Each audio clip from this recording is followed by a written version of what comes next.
Welcome everyone, this is मन्नत official YouTube channel. आपको नीटर Chandigarh ASO की प्रिपरेशन हम करवा रहे हैं। तो पोस्ट स्पेसिफिक सिलेबस के अंदर आप देखोगे 10% आपका कंप्यूटर अवेयरनेस का टॉपिक भी है जो आएगा। तो लास्ट ईयर का पेपर है जो आपने देखा होगा, तो बेसिक से क्वेश्चंस आते हैं, ज़्यादा डीपली नहीं आते कंप्यूटर के क्वेश्चंस। बट फिर भी 10% सेक्शन है तो आपको पढ़ना पड़ेगा। साथ के साथ आपको एक चीज़ और याद रखनी है कि निटर एएसओ की तैयारी के लिए 60% सिलेबस तो आपका कंप्यूटर और सीसीएस रूल्स का हो जाता है। इसके अलावा जो 40% सिलेबस है जिसमें हिंदी भी है, आप हिंदी भी पढ़ें।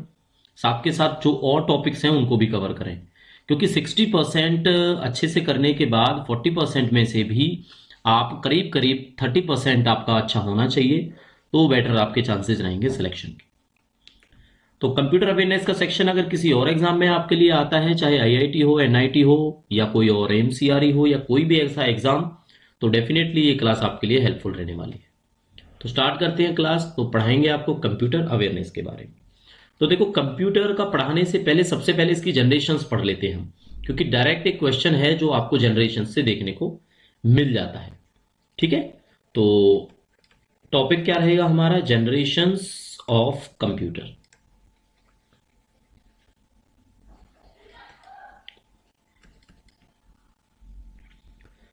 तो देखो क्या है, जनरेशन आपकी फर्स्ट आई थी, एक सेकंड आई थी, एक थर्ड थी, एक फोर्थ थी, और जिस पे आज भी काम हो रहा है वो फिफ्थ जनरेशन है।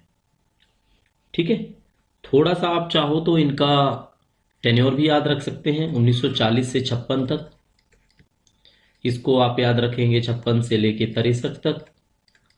थर्ड का जो फेज है आप देखोगे 64, दैट इज 1964 से लेके 71 तक। और ये 72 से लेके या 71 से लेके अब तक। ठीक है, क्योंकि अभी फोर्थ जनरेशन है, फिफ्थ जनरेशन भी चलता है, और ये आपका इस प्रेजेंट से लेके आगे तक इस पे काम चल ही रहा है। तो इसमें से जो सवाल हैं आपसे जो पूछे जाएंगे वो क्या पूछे जाते हैं? बेसिकली एक तो यही पूछा जाता है कि इसके अंदर डिवाइस कौन कौन सी चीजें थी जो उन्होंने यूज की। ठीक है, तो डिवाइस कहो जो यूज की वो हम देख लेते हैं। फर्स्ट जनरेशन के अंदर वैक्यूम ट्यूब का यूज किया था। किसका यूज किया गया था? वैक्यूम ट्यूब्स का। सेकेंड जनरेशन के अंदर आप पढ़ोगे तो ट्रांसमीटर्स का किया गया था, सॉरी ट्रांजिस्टर्स का। ट्रांजिस्टर्स ट्रांजिस्टर्स को याद रखोगे आप, ये सेमीकंडक्टर से बने होते हैं। किससे बने होते हैं? सेमीकंडक्टर से। इसमें आपका आईसी का यूज किया गया था। आईसी आईसी क्या होते हैं? Integrated circuits. Integrated circuits, ICs का यूज किया गया। फोर्थ जनरेशन के अंदर आपका आया था एलएसआई। एलएसआई, और इसके अंदर आया था एसएलएसआई। तो ये एलएसआई क्या होता है? एलएसआई होता है लार्ज स्केल इंटीग्रेटेड सर्किट ये एक तरह से माइक्रो प्रोसेसर होता है। माइक्रो प्रोसेसर क्या होता है? एलएसआई की full form large scale integrated. और एसएलएसआई क्या होता है? सुपर लार्ज स्केल है। ये दोनों के दोनों, ये इसमें आप ये कहोगे सुपर लार्ज स्केल इंटीग्रेटेड, ये चिप्स की फॉर्म में ही है एक तरह से। ठीक है, क्लियर हो गया? डिवाइस से संबंधित पूछ लिया जाता है, और इनके जो डिवाइस हैं वो पूछ लिए जाते हैं। तो अगर एप्लीकेशंस में देखना हो आपने तो कुछ ये भी आप याद रखेंगे।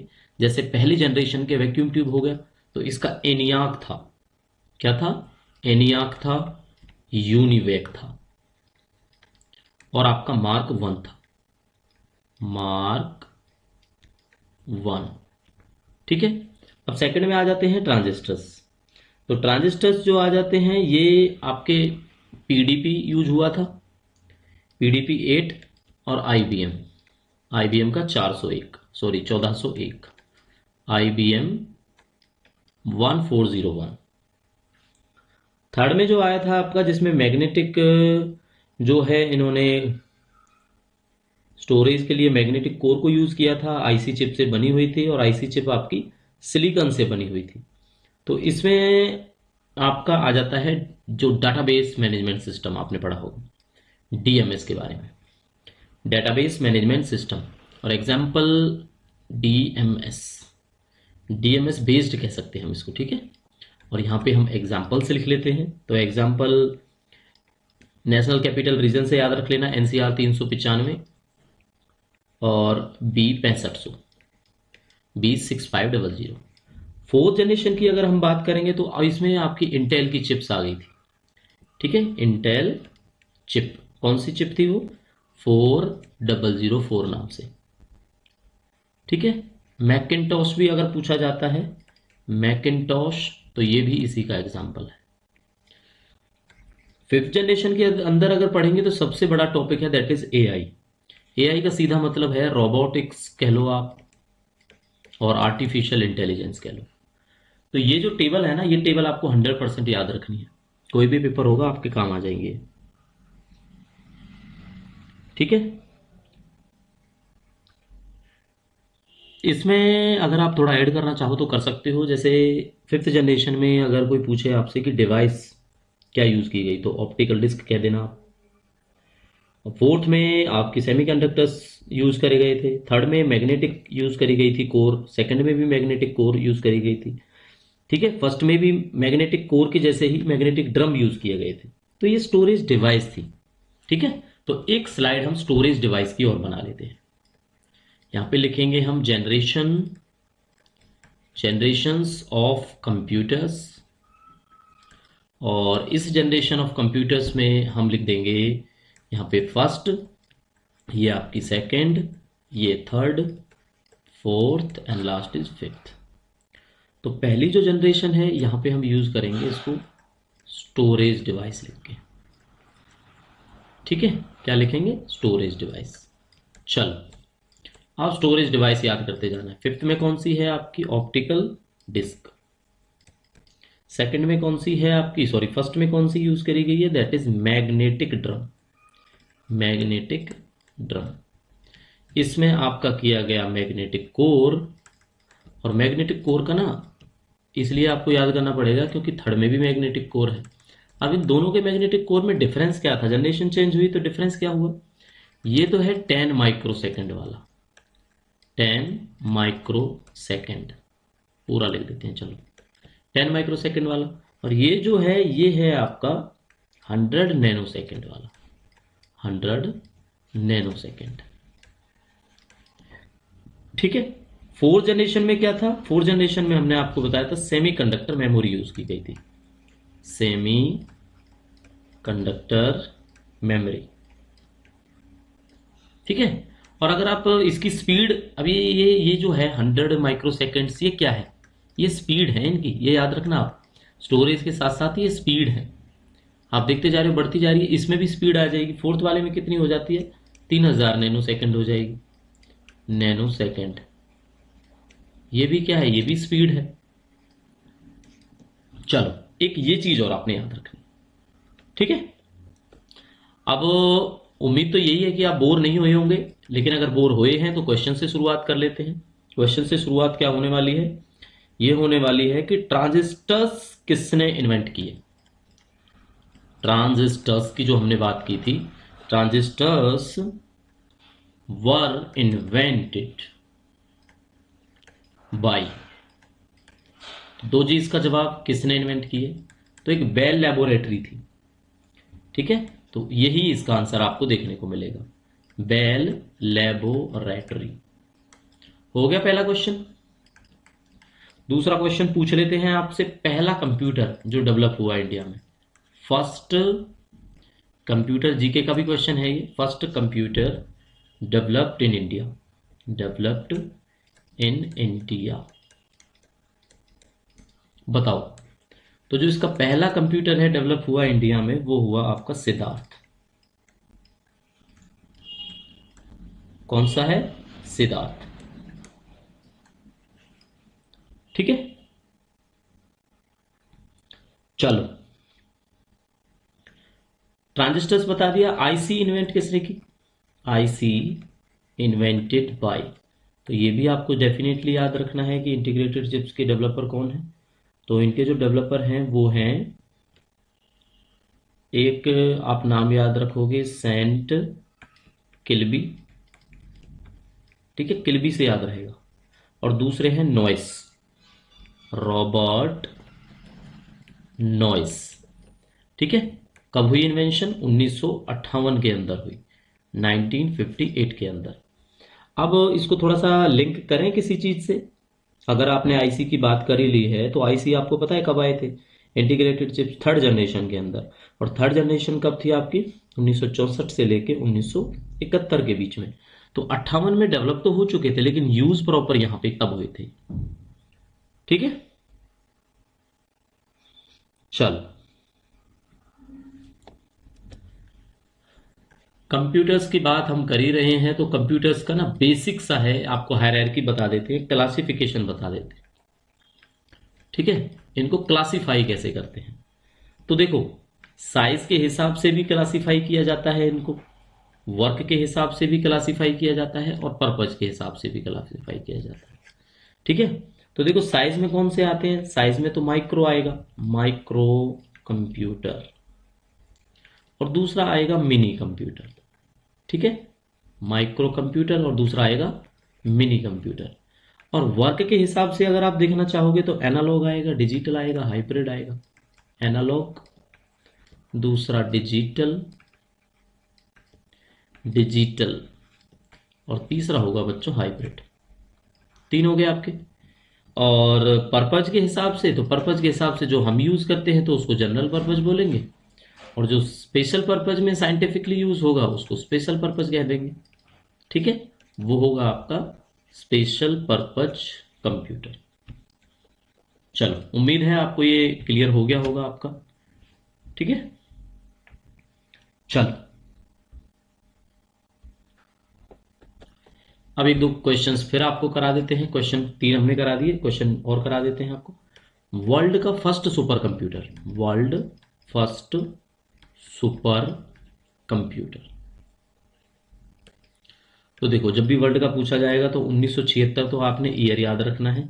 1976 के अंदर ये नाम ही इसका क्रे वन था। तो क्रे वन था ना, तो डेवलपर का जो नाम है, डेवलप्ड बाई या इन्वेंटेड बाई, कुछ भी कहो आप, किसने बनाया, उसका नाम ही क्रे था, ठीक है। सेमर क्रे, क्या नाम था? सेमर क्रे, ये नाम था इनका। तो ये नाम भी आपने याद रखना है।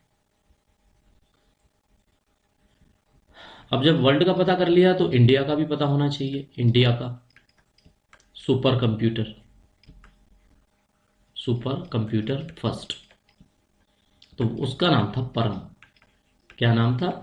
परम नाम था। और अपने यहाँ तो ये 1976 में तो वर्ल्ड में हुआ और 1990 में इंडिया में हुआ, ठीक है। चलो, अब कंप्यूटर्स का एक टेबल पे वापस चले जाते हैं। आपको बताया जैसे एनालॉग, डिजिटल, हाइब्रिड होते क्या है। एनालॉग को मतलब होता है जो आपका अर्थमेटिक और लॉजिकल ऑपरेशंस पर काम करे, जैसे स्पीडोमीटर होते हैं हमारे, सिस्मोग्राफ होता है। डिजिटल, चलो इसको समझा ही देते हैं आपको एक बार, वैसे हमने समझाए हुए हैं बट आपको फिर भी बता देते हैं। एनालॉग कंप्यूटर, ठीक है। और दूसरा लिख लेते हैं डिजिटल, डिजिटल कंप्यूटर। और जो थर्ड होगा आपका वो होगा हाइब्रिड, हाइब्रिड, ये बच्चों बी है, ठीक है, हाइब्रिड कंप्यूटर। तो ये क्या यूज करते हैं? ये यूज करते हैं आपका arithmetic, arithmetic and logical, logical operation, ठीक है। गुना भाग ये कुछ इस तरह से यूज करेंगे वो, उस हिसाब से। तो इनके एग्जांपल्स हैं, बड़े इजीली हैं, आपको याद हो जाएंगे। जो स्पीडोमीटर होता है बाइक में, गाड़ी में स्पीड नापने के लिए, वो आपका पता इसी पे काम करता है। दूसरा जैसे सिस्मोग्राफ है, वो आपका इसी पे काम करता है। तो ये दो एग्जांपल्स आपको क्लियर कर देंगे। डिजिटल कंप्यूटर जो होता है वो बाइनरी डिजिट्स पे काम करता है, बाइनरी डिजिट्स पे काम करता है, ठीक है। और इसके अंदर जो एग्जांपल्स आपको देखने को मिलेंगे वो क्या मिलेंगे? जो आप पीसी यूज करते हो, पीसी, ये ईजी में लिख देते हैं, एग्जाम्पल है। और हाइब्रिड कंप्यूटर्स का क्या होते हैं? ये है combination, combination of analog and digital. तो कैसे लिखेंगे इसको हम? एनालॉग प्लस डिजिटल बन गया हाइब्रिड। एग्जाम्पल बताओ कहाँ पे यूज करते हैं? जैसे आप देखते होंगे ईसीजी में, ठीक है, वो एनालॉग भी होता है डिजिटल भी होता है। डायलिसिस, तो ये हो गया स्पेशल पर्पज भी हो गया है ये एक तरह से, और वैसे भी आपको समझ भी आ गया कि एनालॉग और डिजिटल के अकॉर्डिंगली होते हैं। ठीक है, समझा दिया। एप्लीकेशंस की तो आपको हर जगह, बिजनेस हो, एजुकेशन हो, एंटरटेनमेंट हो, बैंकिंग हो, एडवर्टाइजमेंट हो, स्टडी हो, रोबोटिक्स हो, कहीं भी हो आपकी हर जगह यूज होती है। ठीक है, चलो।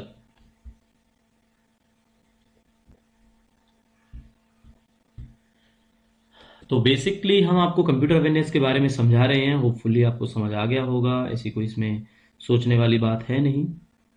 ठीक है, चलो। एक क्वेश्चन आता है आपका एबाकस का। तो सबसे पहली जो है हिस्ट्री ऑफ कंप्यूटर में देखें तो एबाकस का ही जनरेशन हुआ 1602 के अंदर। ठीक है, चाइना में हुआ था एबाकस का। तो इसका जो क्वेश्चन पूछा जाता है वो यही पूछा जाता है, ये होती है first mechanical calculating device. Calculating device, ठीक है, फर्स्ट जो है होती है ये कैलकुलेशन डिवाइस। इसको किसके लिए यूज करते थे? जमा घटा के लिए यूज करते थे, स्क्वायर रूट भी निकाल सकते थे, आज भी यूज करते हैं लोग, सीखते हैं अबाकस। ठीक है,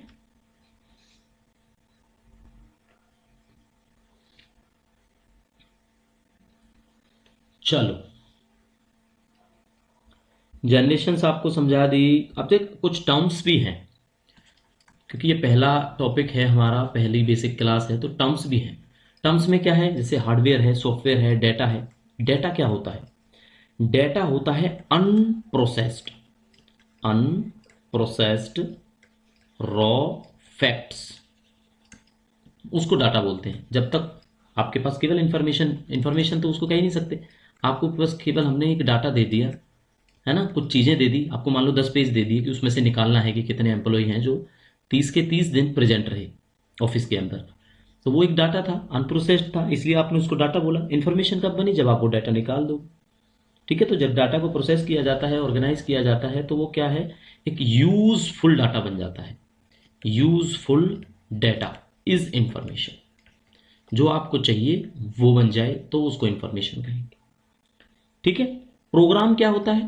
प्रोग्राम तो आपको पता ही होगा, प्रोग्राम होता है सेट ऑफ इंस्ट्रक्शंस। क्या बोलते हैं प्रोग्राम को? Set of instructions. पूरे के पूरे इंस्ट्रक्शंस आप किसी को बता दो, वो उसके हिसाब से काम करे तो वो प्रोग्राम हुआ। फिर एक दो चीज और है जो आपको बतानी है, सॉफ्टवेयर और एक है आपका हार्डवेयर। हार्डवेयर, हार्डवेयर जब भी बात आए वो चीज जिसको आप टच करो that is physical elements. Software वो चीज जो केवल यूज होगी, दिखाई नहीं देगी आपको। तो ये हुआ आपका सेट ऑफ प्रोग्राम्स, पूरा का पूरा। ठीक है, अब जितने भी प्रोसेसर हैं, वेब ब्राउजर हैं, वो सब सॉफ्टवेयर हैं। हार्डवेयर क्या है? हार्डवेयर आपकी डिस्प्ले है, कीबोर्ड है, माउस है, स्क्रीन है, ये सब हार्डवेयर है। ठीक है, तो ये भी आपको बता दिया। अब फंक्शनिंग ऑफ कंप्यूटर का एक टॉपिक है छोटा सा, वो भी बता देते हैं। Functioning of computer. चलो, फंक्शनिंग ऑफ कंप्यूटर है, इनपुट क्या होता है, आउटपुट क्या होता है, प्रोसेसिंग क्या होती है, स्टोरेज क्या होती है। देखो, डाटा जो इंसर्ट हुआ वो इनपुट है, और इनपुट को प्रोसेस कौन करेगा? सीपीयू करेगा। इनपुट से सीपीयू और सीपीयू से आउटपुट, ऐसे ही होता है ना। तो आउटपुट क्या हुआ? प्रोसेस्ड डाटा, वो रॉ डाटा हुआ। तो आप इसको तो कह सकते हो कि ये रॉ है इनपुट, और इसको कहोगे कि ये प्रोसेस्ड है।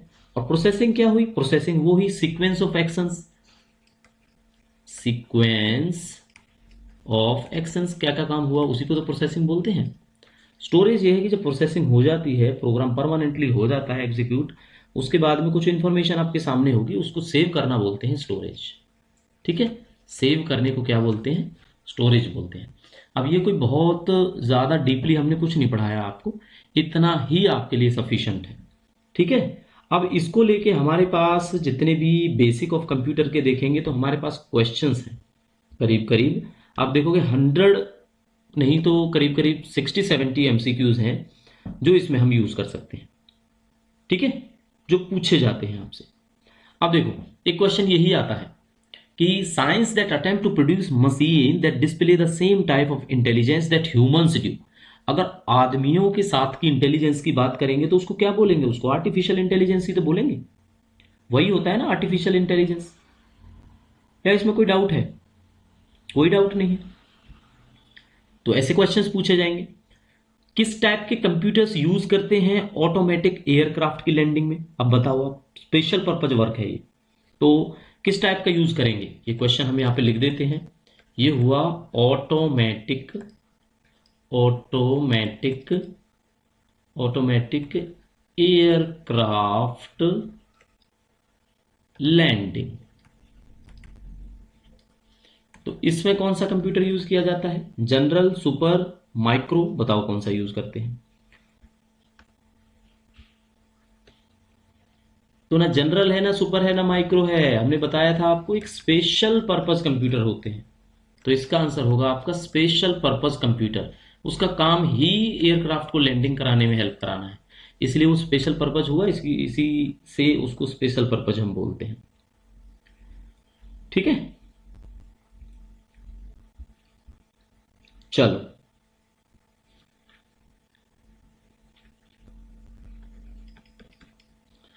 तो क्वेश्चंस हैं काफी बनेंगे आपके। जैसे प्रत्यूष का पूछा जाता है। प्रत्यूष क्या है? प्रत्यूष एक सुपर कंप्यूटर है, लेकिन कौन सी जनरेशन का है? क्या कोई बता सकता है प्रत्यूष कौन सी जनरेशन का सुपर कंप्यूटर है? प्रत्यूष, प्रत्यूष, ठीक है, कंप्यूटर है, लेकिन कौन सा कंप्यूटर है? सुपर कंप्यूटर है, सुपर कंप्यूटर है। और जनरेशन है इसकी 4th जनरेशन। और पहला सुपर कंप्यूटर अगर कोई पूछे इंडिया में जो डेवलप हुआ वो परम है, हम आपको बता चुके हैं। प्रत्यूष है जो आपका सुपर कंप्यूटर है, बट ये फास्टेस्ट है वर्ल्ड में। सॉरी, जनरेशन की बात पूछी थी, नो जनरेशन नहीं, 4th फास्टेस्ट है ये, 4th fastest. Pratyush 4th fastest in world.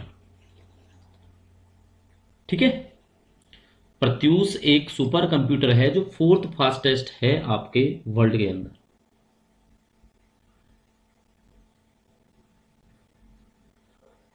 तो बच्चों इसी तरह के क्वेश्चंस हैं, वो डेफिनेटली आपको। अब जैसे इंटीग्रेटेड चिप्स का डेवलपर का नाम पूछा जाएगा तो बताओ कौन आएगा? रॉबर्ट नायक, बेबेज, सीवी रमन या जेएस किल्बी? करवाया था ना आपको थोड़ी देर पहले। इंटीग्रेटेड चिप्स, आईसी चिप्स का दोनों के दोनों थे। जेएस किल्बी था, एक मिनट यहां पे दिखा देते हैं आपको आईसी चिप्स का।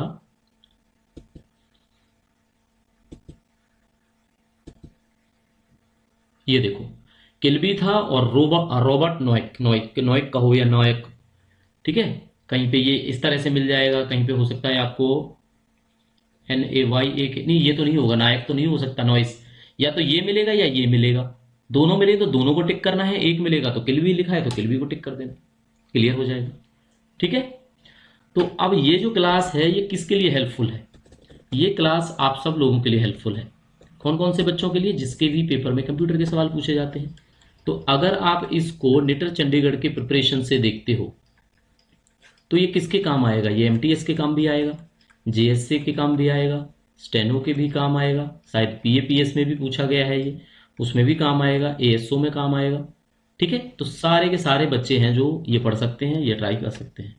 तो ये क्लासेस हमारी आपको टाइम टू टाइम मिलती रहेंगी। बाकी CCS रूल पे प्राइम जो फोकस है हमारा रहता है चैनल का पहले से ही।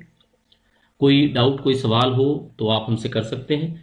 बाकी अगर ASO की आपने तैयारी करनी है और पोस्ट स्पेसिफिक सिलेबस जो 60% है, जिसके अंदर आपका कंप्यूटर भी जुड़ा हुआ है, उसकी प्रिपरेशन आप कर सकते हैं, हमारे कोर्स से जुड़ सकते हैं। 6 मंथ्स की वैलिडिटी के साथ में कोर्स है जो आपको मिल जाता है। एग्ज़ाम फिर चाहे आप MCRE की तैयारी करो उस कोर्स के अंदर, चाहे नेटर चंडीगढ़ की तैयारी करो, चाहे आप IIT NIT की तैयारी करो, वो आपको पता है। तो बेसिकली मिलेंगे नई क्लास में, तब तक आप पढ़ते रहिए। कोई आपका डाउट, कोई सवाल रहता है तो आप हमें पूछ सकते हैं। व्हाट्सएप नंबर आपको पता है 8307314291। manatofficial14@gmail.com ऑफिशियल ईमेल आईडी है जिस पर आप सवाल पूछ सकते हैं, सजेस्ट कर सकते हैं। सब्सक्राइब कर लें हमें मोर इन्फॉर्मेशन के लिए। मिलेंगे न्यू क्लास में, तब तक के लिए thank you and see you soon.